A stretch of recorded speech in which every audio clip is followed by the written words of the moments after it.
Hello, everyone. I'm Claudio Garcia from Outthinkers. I'm glad to be here with two great people to discuss business ecosystem in media and publishing. I have here Kalina Nikolova, Vice President of Operations and Strategy at Yahoo, and Joanne Sheppard, Senior Vice President of Strategy and Investment at Holtzbrinck.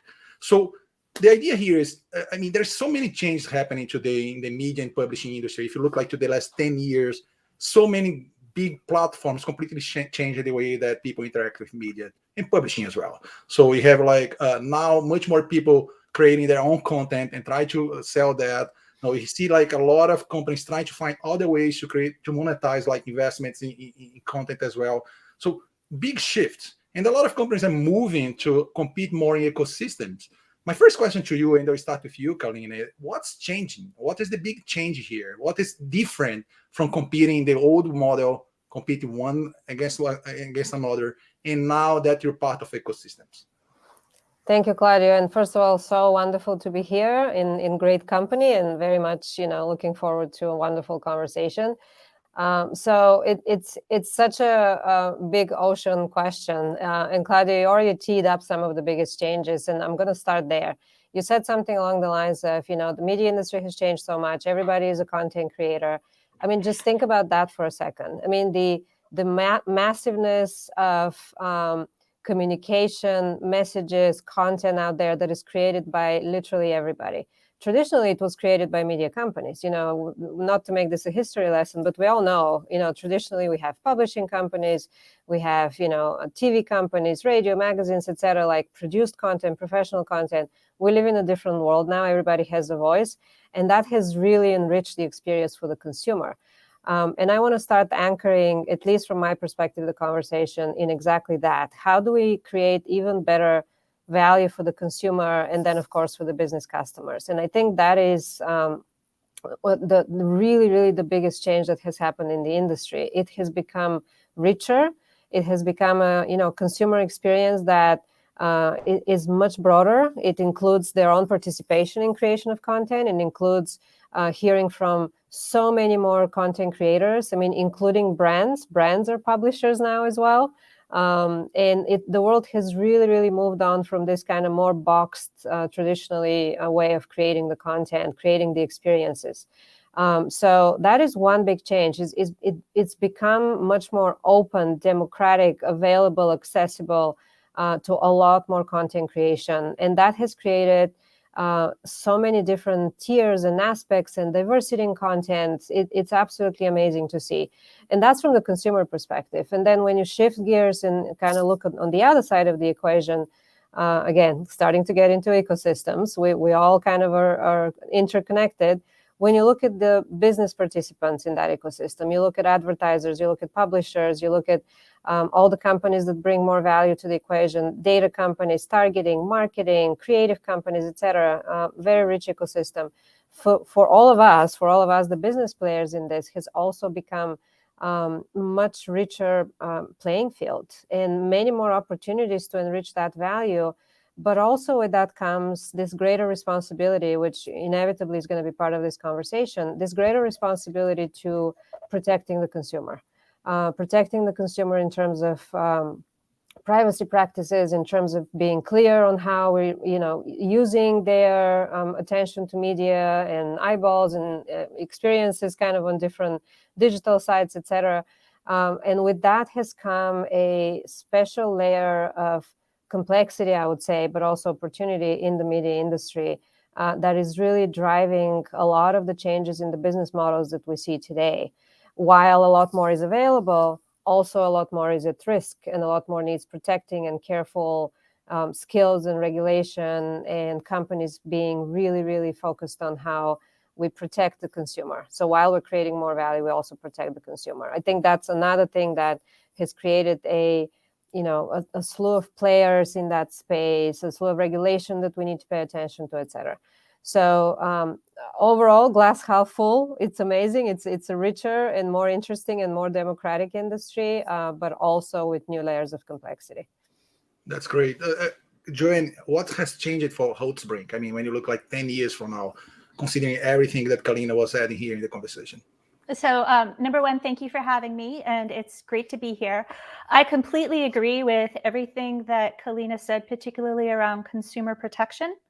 But I'd like to build on that and talk a little bit more about the business side and the sort of players within these ecosystems. So at Holtzbrinck, we own Macmillan Publishers. So many of the books that we publish, we sell via the Amazon ecosystem, which is one of the largest in the world. But at the same time, we are also an ecosystem orchestrator with our science technology business. So we have a scientific communications ecosystem.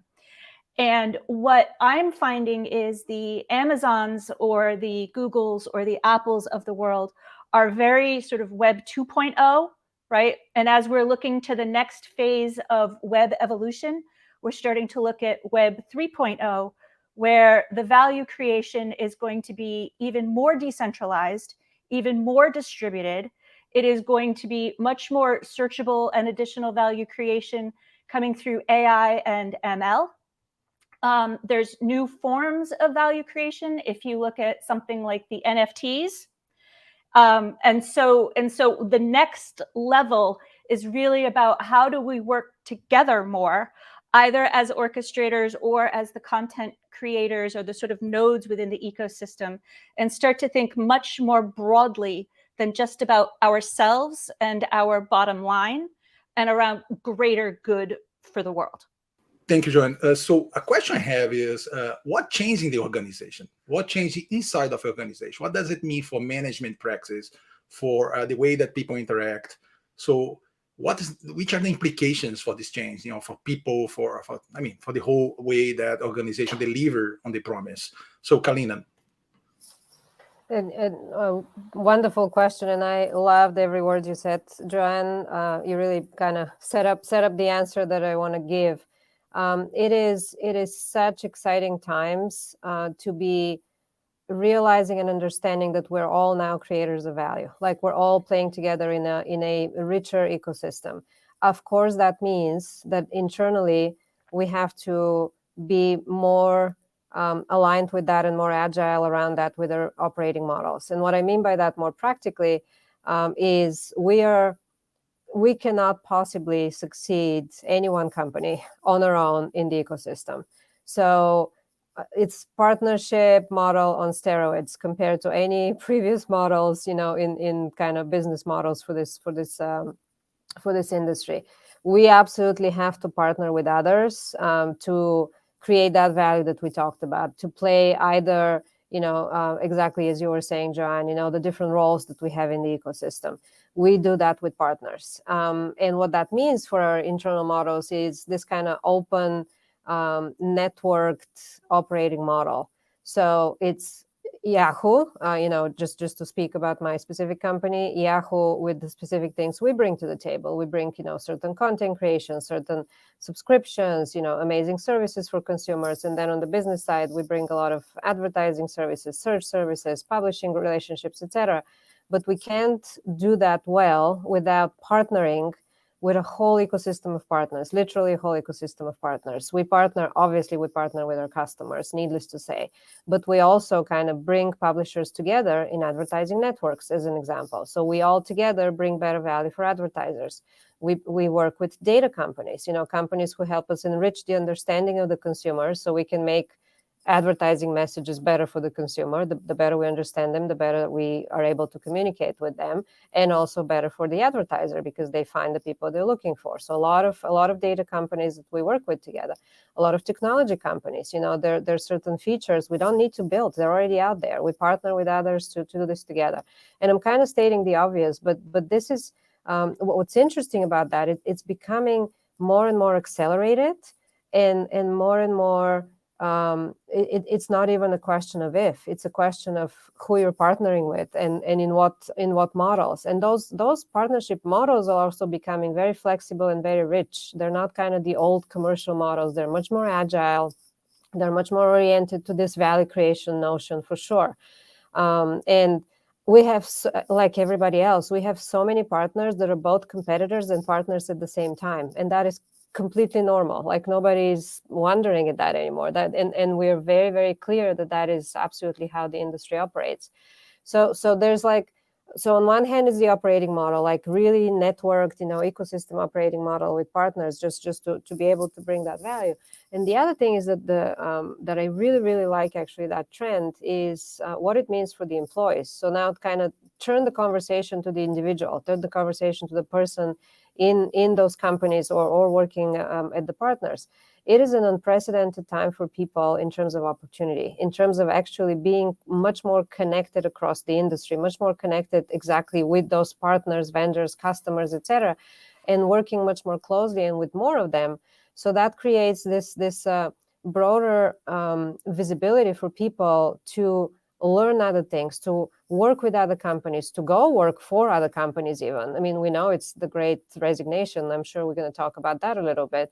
What is the next best thing for me in my development? What else do I need to learn?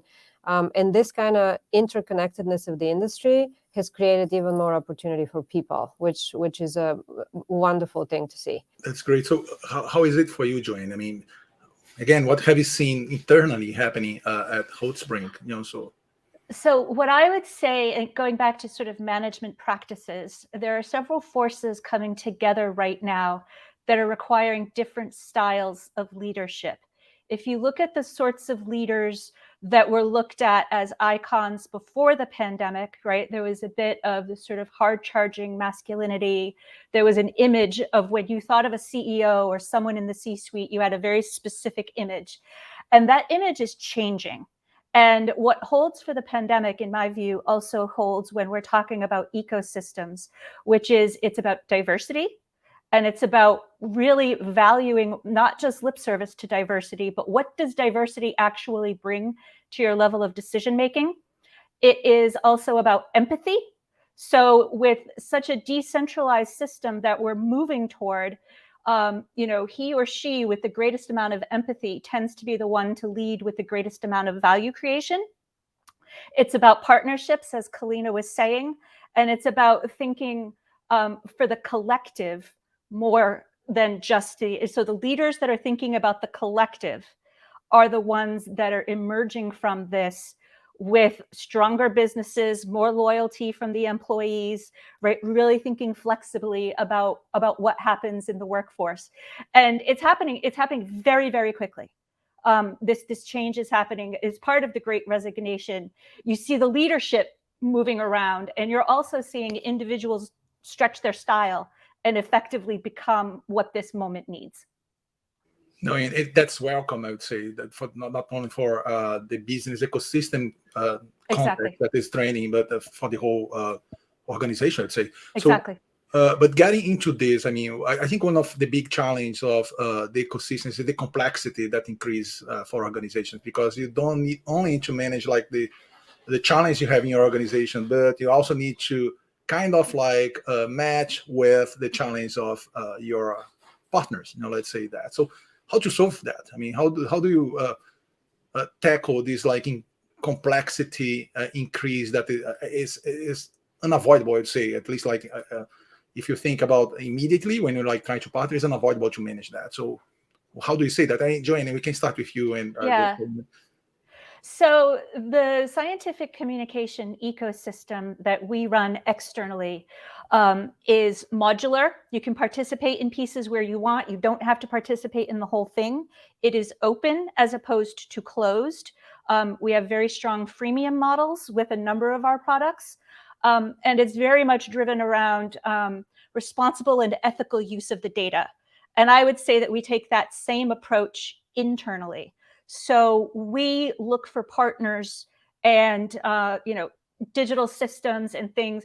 We have a modular approach so that we built our own inner workings ecosystem. We're not over-reliant on a single partner.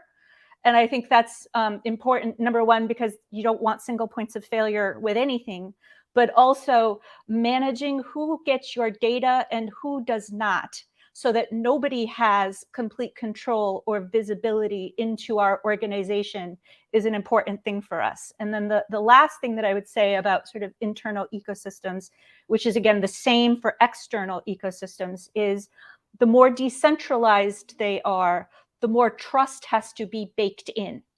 And so having deep trust with your internal is as critical as having deep trust with your customers and with your vendors. Kalina, what's your reaction? I mean, I'm just going to keep building on what Joanne is saying. I really love everything you said. Thank you. Trust, and with that trust, also for all of us to be anchored in the same values. I mean, when a system becomes more complex, more decentralized, an anchor needs to remain in the middle, and that anchor is the shared values. And I think, Joanne, you talked about that in the beginning, and I'm just kind of bringing it back. So if when a system becomes complex, you can't bring any sort of rigid or traditional rules into that system. You can't bring the traditional leadership style, Joanne, you addressed that so nicely. You can't keep the traditional kind of boxed org charts.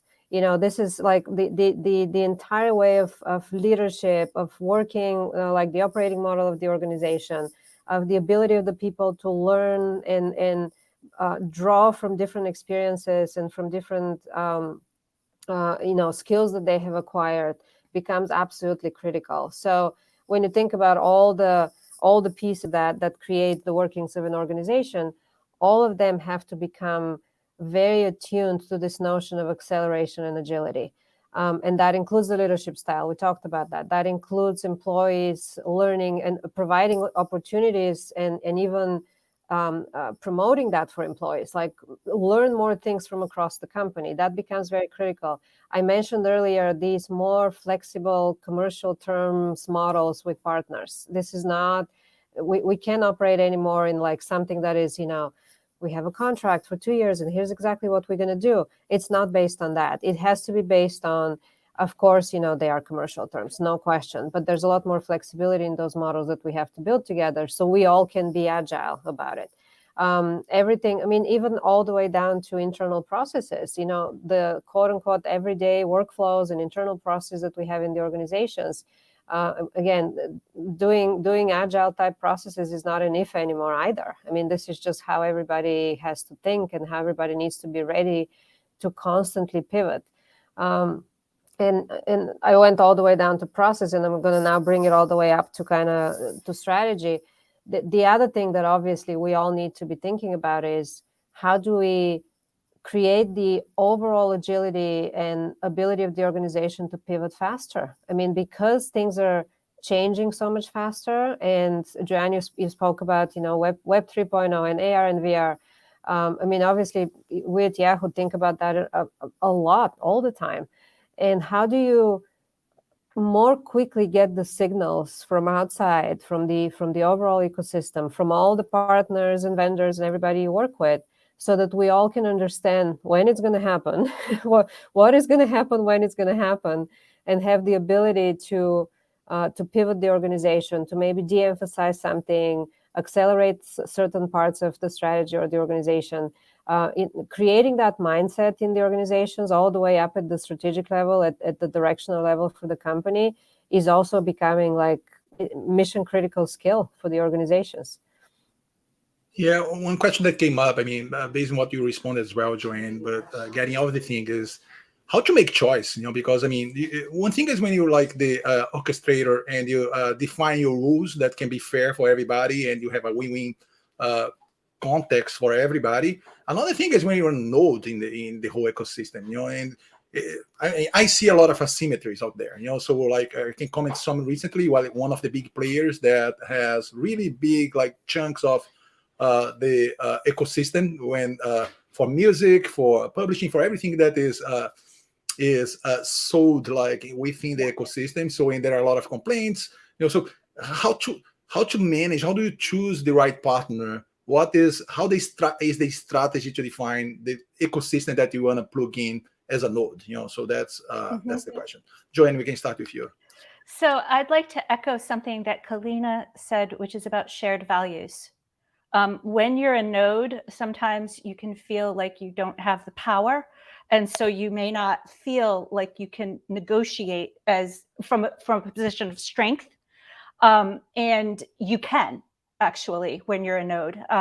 So what I recommend doing is think about shared values And then if you are in a situation where the dominant ecosystem is maybe a bit too large, then start looking at startups and see what you can do to maybe patch together your own working ecosystem, as well as reducing risk. So if you're tied into a couple of different ecosystems, you're not over reliant on one. And so see how many different types of things that you can plug into. I think about the Amazon example, for instance.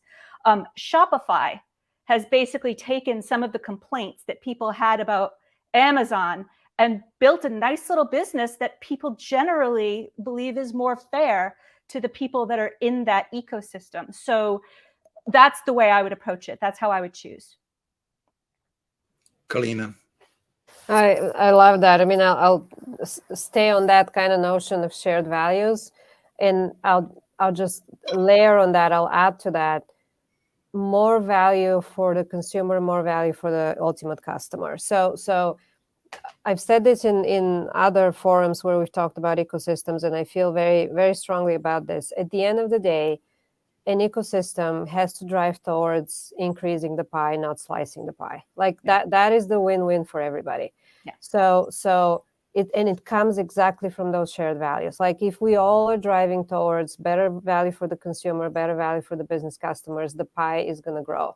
So even with the example with Shopify and Amazon, when you step back and look at it from a macro perspective, it increased the pie. So it may divide it differently between the players, and there's a dynamic that happens in terms of kind of the power of the players in the ecosystem, but it has grown the pie. So first and foremost, I would be looking for similar-minded partners. So shared values, we grow the pie together, we create more value for the consumers and for the business customers. And I would also be looking for some of those qualities I was mentioning earlier. Is the leadership team agile and really thinking more as along the lines of what Joanne said? The leadership team is not managing team, it's coaching teams, it's guiding teams. Teams have plenty of skill and energy to do wonderful things in a very creative ways. I would look for the intent of the company. What are they intending to do? Are they truly aligned with our values? Are they aligned with creating better things for the consumers? Are they aligned with creating more safety in the ecosystem, more diversity in the ecosystem? That's such an important sustainable value factor. And of course, we would be looking for the types of companies is one thing, but also then the how many is the other question, because the other reality is you also create a little bit of stress to your system when you work with more partners, inevitably. Like you have to think about managing the partners, you have to think about all the business relationships, metrics, and how do we play with each other, how do we learn from each other, etc. So choices, just like with everything else in strategy, you also have to be careful which ones you choose to work with and which ones you just can't work with. And that's where the ultimate criteria comes to on one hand, how does that increase the pie? How does that make us both more valuable and makes us both more powerful in the ecosystem? So it's kind of a win-win for both players. And also we're both creating more optionality, I would say, in the system. Claudio, when you first started asking the question about choice, one of the adjacent questions in my mind was also choice of who to work with, but also strategic choices of where to play in the ecosystem, right? You pick your places in the ecosystem, where you play, where you don't play. And because things are changing faster, it is more challenging for the strategists to be able to say what is exactly the world going to look like, in 6 months, in 18 months, in 2 years. I mean, the time window is shrinking and shrinking, in terms of like predicting the business model. So the ability of partners to create more optionality together, so we can play in a variety of futures together, I think it's another super important criteria, because nobody knows exactly what it's going to look like, but we need to be prepared for various versions of it. No, I love it. I mean, a question that always comes to my mind in this kind of discussions is, a lot of great things you can amazingly increase like the experience of the client, give them what they want. You have like different partners getting together doing their best piece, their piece that connects and deliver this experience. So more collaboration organizations, different kind of leadership, a lot of good things. My question is, how ready is the industry? I mean, how ready are the players in the industry? How fast can we move in this direction of like this ecosystem, take advantage of this context? And I'll start with you, Kalina, and we move to Joanne. Thank you. And Carlo, I'm gonna almost like turn the question on its head a little bit, and I'm gonna say it kind of doesn't matter how ready we are. It's not up to us. So I mean, the consumer has spoken, the business customers have spoken. We as participants in the ecosystem are driving much faster. It's happening.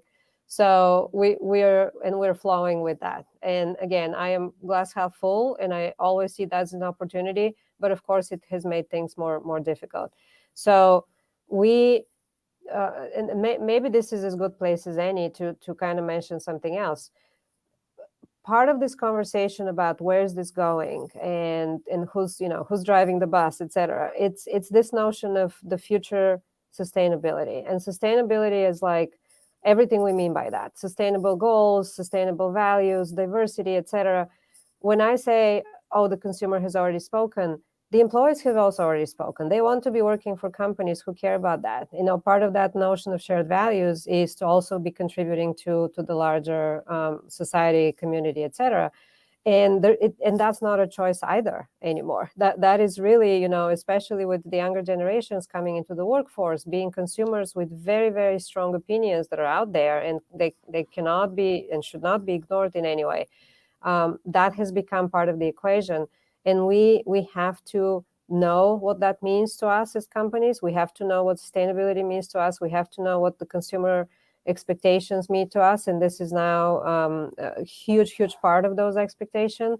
And we have to absolutely incorporate that in the creation of our ecosystems, partners, operating models, etc. So again, as good place as any to talk about sustainability. I thought this was kind of a nice place to insert that conversation, but it's such an important other thing. And just connecting to what Joanne said earlier about Web 3.0, what is sustainability mindset going to look like in the Web 3.0? I mean, that is an amazing thing to think about. How are we going to code that universe? How are we going to make sure that it's diverse? How are we going to make sure that it's accessible to everyone? That it respects everyone, and that it actually brings better mindsets and more open mindsets to the world. So that is the charted path at the macro level, and how we kind of play our specific competitive strategies within that. It's really more, that's our job. That's why you, Claudio, and Joanne, and myself, and all of our teams are kind of working on our strategies and our ecosystem partners. But that is really the North Star. That is really the guiding post for all of us. Yeah, no. So, Joanne, what's your take on this? I saw like you kind of agreeing with Kalina. Yeah, I would say that whether or not someone is ready is a bit beside the point, because it just is whether or not you are going to participate in what is happening. On the positive side, again, looking at sort of broader trends, I think the pandemic and businesses' responses to the pandemic and how quickly everybody had to pivot and change. And then also, if you look at how quickly the West has responded with the war in Ukraine, that people are now primed to change something fast. And so that is good, right? So there are fewer and fewer people that I think are not ready for this, because they see what's happening in the world. They've had to make some very quick changes personally and professionally in the past few years. And so this is yet another one that they will have to make. Now, on the sort of less positive side, I was actually at a meeting yesterday with some of the smaller players that are in my industry, and I heard some folks expressing sort of not readiness for some of these things. And my message winds up being, and I think this is something that we've also learned from the pandemic, that organizations do not necessarily have the right to exist. And if they do not do what their customers want them to do, or some other thing happens, right, that organizations lose relevance. So I think that people don't have a choice right now. You have to get on this train. No, I love it. That let me get one point that it was like I mean, your both messages, I would say, that is this point of sustainability, and I will bring like some examples here that is important to comment. Like for example, when you think like the whole media ecosystem in the last years involved in a lot of like misinformation, and amplifying fake news and other things, so I mean, in some cases, even like repressing like minorities in some countries. I mean, dangerous thing. The other thing is about like data, that there is this competition for data, because that creates a lot of advantage. And in many times we see some of these ecosystems where the data is concentrated in one player asymmetrically, and there's no advantage for other players. So I want to go a little bit that in this place. I mean, that is what's the responsibility here, behind it. I mean, what it is, the opportunity as well, but which are like the challenge, how to change that, yes, that's what I'd like to hear. Let's start with Kalina, and we can go to you, Joanne.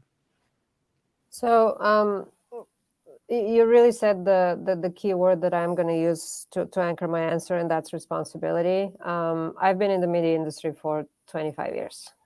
Media, advertising most of the time, and other things. I've always had that credo, and I've always kind of worked with the companies I've been with along those lines. We all as an industry have a responsibility. We all as an ecosystem have a responsibility to everybody who participates in the ecosystem, whether that is the consumer, whether that is the business customers who are growing their businesses, whether that is to create the right mindsets, the right rules of competition, et cetera, et cetera. It's on us. Nobody's going to do it for us. There's a little bit of a mindset there. Oh, the government's going to take care of the ones that are becoming too big.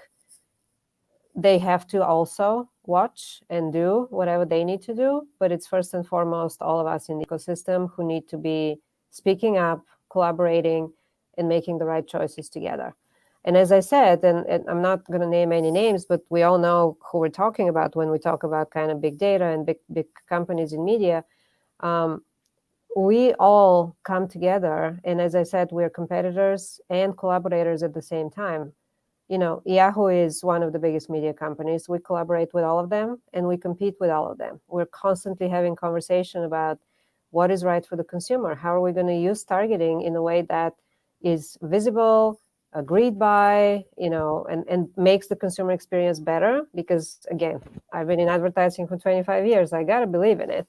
So the notion of it actually makes, people more informed at the end of the day, and more understanding of what's available to them is absolutely ingrained in my DNA. And I personally, and everybody I work with, we have to continue kind of, professing that and championing that through the industry.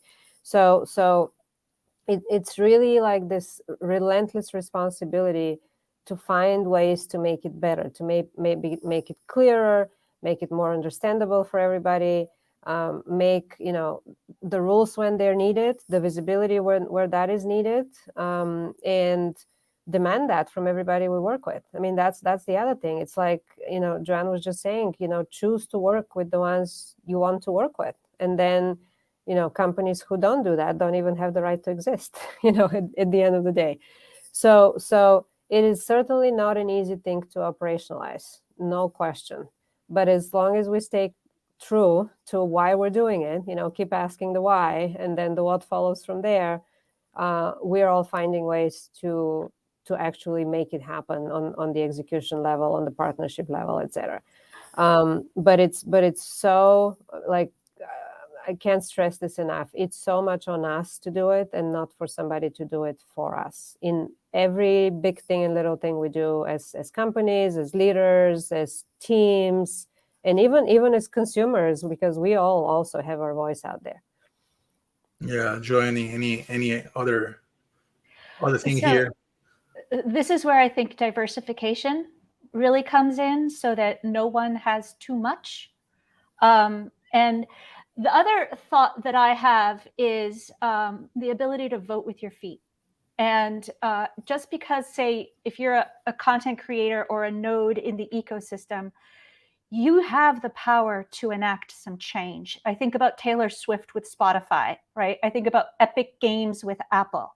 So if you're a very small player, how can you think about alignment with someone with a greater voice that is willing to stand up and enact some change? The other thought that I have is that the data, in a Web3 world, the data that's being collected will be as valuable or more valuable than the front end transactions.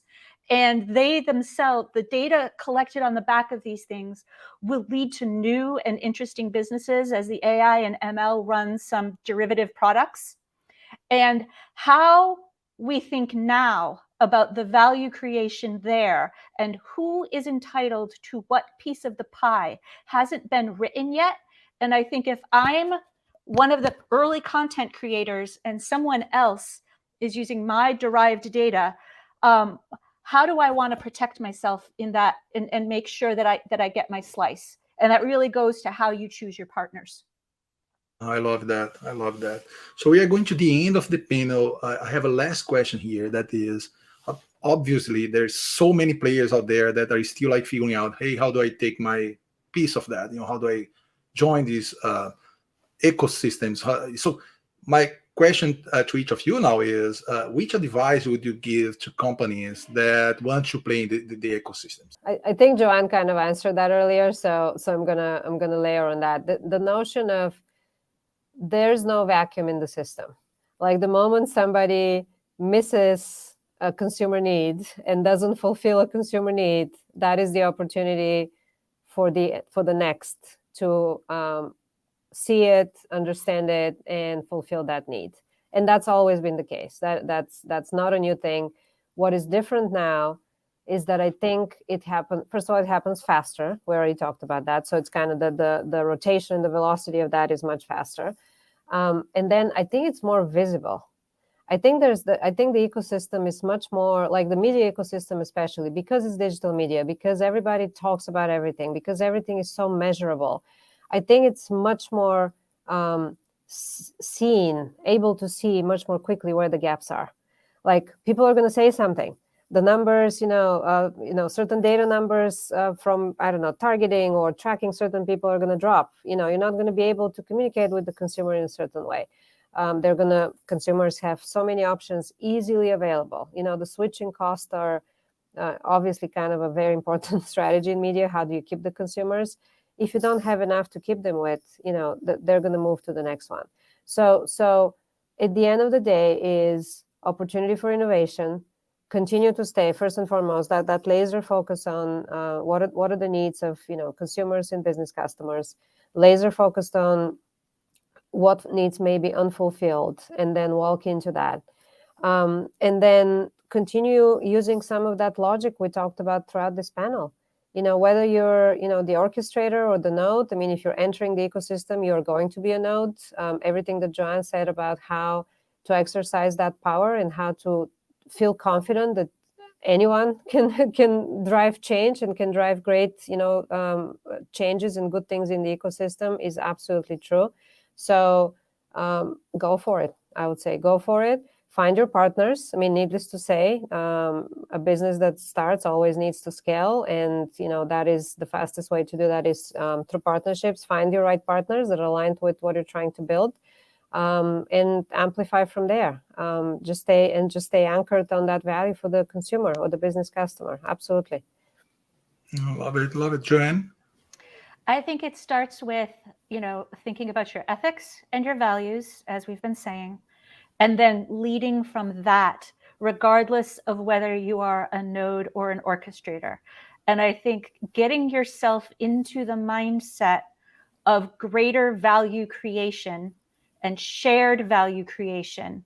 And that almost takes a front seat, whereas competition takes a back seat. And so really looking at things in that way before you get started. And don't be afraid to shop around and have confidence. No, I love it. So we are ending here the panel. I want to I really thank you, Kalina and Joanne, for coming here and talking. For those that are watching us, thanks so much. I look forward to seeing other panels, and we end here. Thank you so much, Claudio, Thank you. Joanne. This was really a pleasure. Thank you, everybody.